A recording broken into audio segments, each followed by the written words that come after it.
Welcome to our channel, where we dive into the ups and downs of cute girl relationships and the challenges people face in their everyday lives. Today, we're starting with a story that hits close to home. I hate my mother-in-law. From the moment I met her, I knew she didn't like me, and accepting me as her daughter-in-law was never easy for her. But this time, she went too far, pushing me to the point where I couldn't hold back anymore. I had to air her dirty laundry. Now, you might think I'm just a sweet and caring person, the kind you compare to a harmless kitten. But my mother taught me something important. When people are mean for no reason, you need to stand up for yourself, even if it means fighting dirty. And this time, my mother-in-law decided to be the biggest troublemaker in the family, assuming I wouldn't fight back. But she was wrong. My husband works in the film industry as part of the technical staff, which means he travels all over the world for various shoots. One of the perks of his job is that sometimes he invites me or the whole family to join him on these trips, giving us the chance to go sightseeing.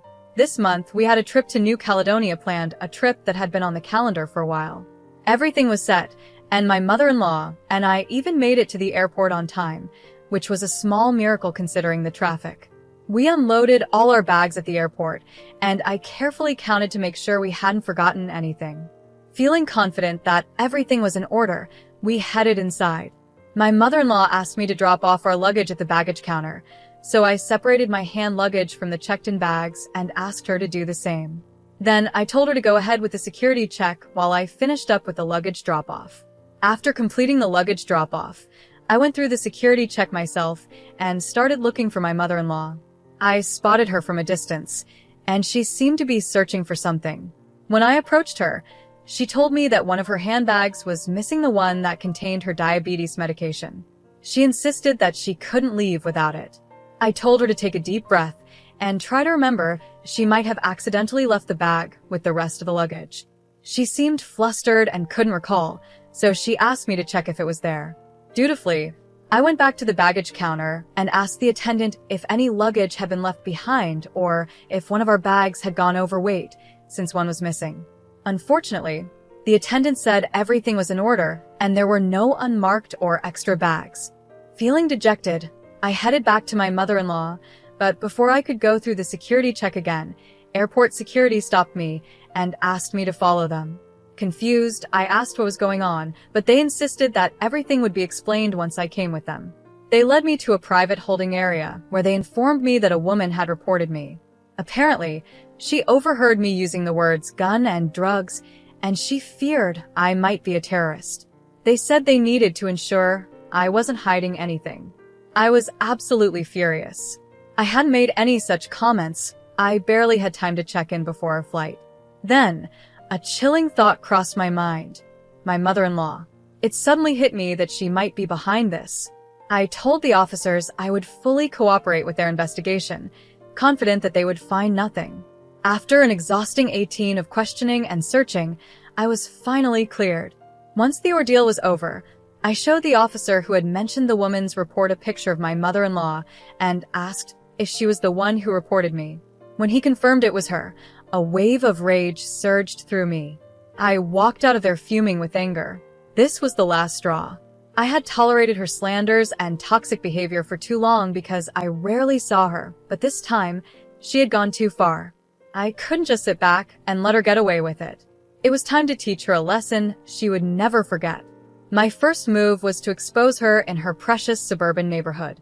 She loved to show off and pretend she was something she wasn't, and I knew just how to shatter that illusion. I had been to few of the neighborhood parties when visiting with my husband, so I knew exactly how they all tried to outdo each other. My mother-in-law was no different, often passing off cheap bakery treats as creations from a famous chef. I decided it was time to reveal the truth and expose all her secrets. When I invited everyone over, I decided it was time to expose the truth. I revealed where the so-called gourmet sweets actually came from, a local bakery, not the high-end pâtisserie my mother-in-law had bragged about. I didn't stop there. I also exposed her imported English vase, which she claimed was a rare find from Australia, but was actually a mass-produced item available on Etsy. Watching her lies unravel and her reputation crumble in front of her friends brought me a sense of satisfaction. But I wasn't done yet. I had one more card to play. Since I was already at her house, I decided to wait for my father-in-law to return home. When he arrived, he was surprised to see me, knowing I was supposed to catch a flight back to Portland that day. He asked why I hadn't left, and I told him there was something important he needed to know. I shared with him that I had recently learned about my mother-in-law's affair with one of the assistant directors during our trip to the Bahamas. I explained that my husband had told me about it after hearing it from one of the set staff, who had caught them together in the prop room. My husband had wanted to keep it a secret, not wanting to be the one to cause trouble in their marriage. But after everything my mother-in-law had put me through, especially at the airport, I felt no such obligation. I wanted her to suffer the consequences of her actions. So, I laid everything out in front of my father-in-law, leaving nothing unsaid. The next day, I left her house, confident that her pretentious little life was about to fall apart. Despite the satisfaction of exposing her lies, I couldn't shake a nagging feeling that I might have gone too far. In my anger, I may have hurt my husband by revealing the truth about his mother's affair. I regretted that part a little, and I couldn't help but wonder, was I being the a-hole here? A week passed, and I found out that my mother-in-law had returned home. Before she did, though, she had already tried to stir up trouble. She told my husband that I hadn't gone to New Caledonia because I was tired of traveling all the time just to spend a few days with him. She claimed I didn't think it was worth the effort anymore. That lying woman actually thought she could create a misunderstanding between us. It took me nearly 3 hours to reassure my husband that I love our life together and that I missed the plane due to a simple misunderstanding. I decided not to explain everything to him over the phone, especially after I had already revealed his mother's affair to his father. I knew that once she arrived home, she would find the mess waiting for her, and I was eagerly anticipating the call I was sure to receive once she did. Now, I'm just waiting for that moment, and when it happens, I'll be ready to update her on what I've done. I finally got to see her reaction, and let me tell you, I did not expect my mother-in-law to show up at my house unannounced. When she did, I was both surprised and a bit relieved, because it meant I could witness firsthand the fury on her face as she grappled with the chaos that her life had become. The look of sheer anger she gave me when I politely invited her in was all the satisfaction I needed. The moment she stepped inside, she exploded with rage. She screamed at me, calling me all sorts of names, and told me that I had no right to do what I did. She said I was a jerk and that karma would surely come back to bite me. According to her, I should be ashamed of causing strife in the family.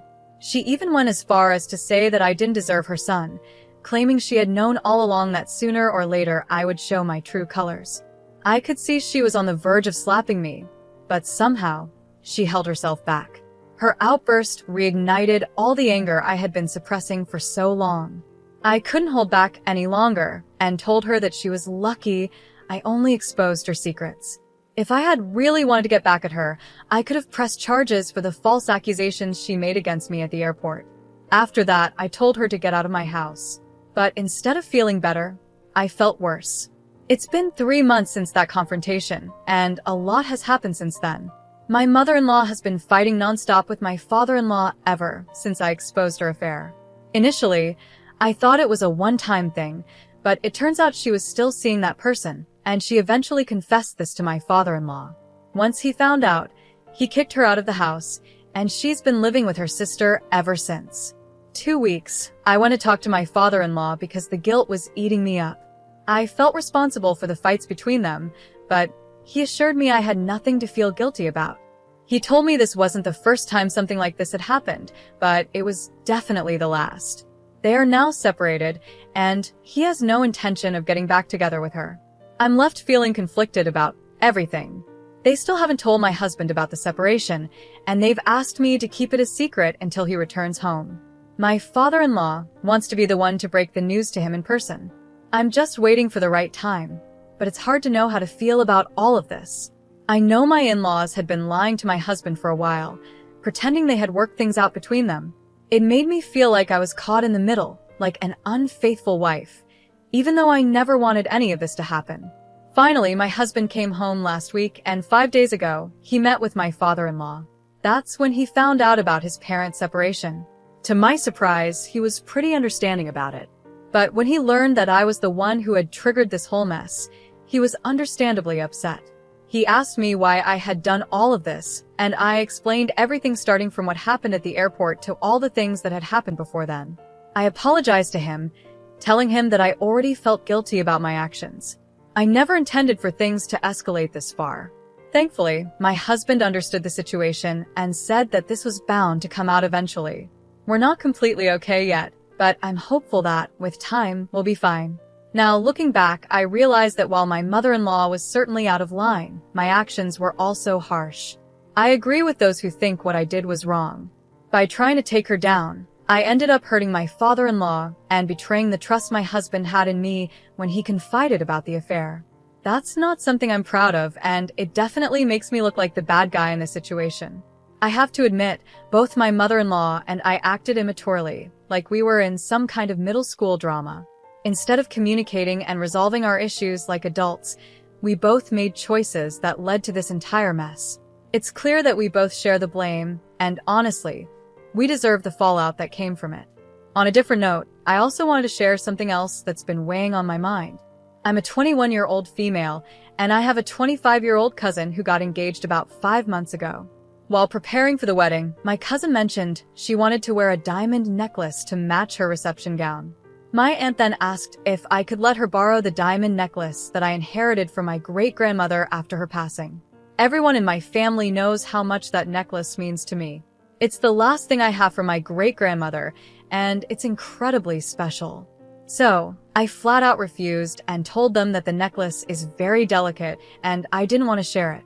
I even offered to let her use another necklace that I got from my grandfather, but she insisted on having that specific one.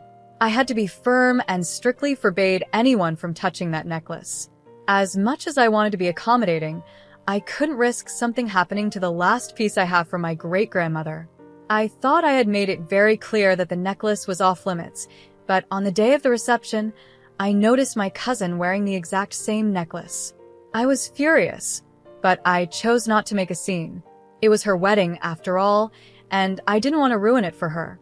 When I asked my mother about it, she told me that my father had tried to stop my cousin from borrowing the necklace, but she kept pestering him until he finally gave in. Even though I was angry, I couldn't really blame my dad. My cousin can be incredibly persistent and difficult to deal with. After the reception ended and the party started, I quietly took back my necklace and left the venue without saying a word. The next day, after everyone had sobered up, I received a call from my cousin, who was crying and accusing me of stealing her jewelry. Her husband got on the phone and even threatened to press charges. I calmly explained to him that the necklace rightfully belonged to me and that my cousin had borrowed it without my permission. He didn't believe me and called me a liar, insisting that I was the one who had borrowed her jewelry. At that point, my mother, who had been listening to the whole conversation, had had enough and ended the call. Later, some of my relatives criticized me for taking back the necklace without saying anything and even called me an a-hole for not sharing it from the start, claiming that it didn't really belong to me. I might have been seen as an a-hole for not sharing, but I can't understand what I did wrong by reclaiming what was mine. The necklace was always mine, and I didn't think it was wrong to take it back after it was borrowed without my consent. Now, I'm left wondering how to address the situation with my dad. I've never had to confront him before, and I'm unsure how to go about it. Should I ask him to give me the key to the safe where my jewelry is kept, or should I just ask him not to give away my things without asking me first? My dad has apologized, but he's still hesitant about letting me have control over the safe for my jewelry. My aunt eventually called and asked them not to press charges, so now I'm just waiting to see how things turn out. As for me, I'm not sure if I'm in the wrong here. Some people might think I could have handled it differently, but I believe that taking back what was rightfully mine was the right thing to do. I know you're young, but it's important to start securing anything valuable from now on. No one else should have access to your personal belongings.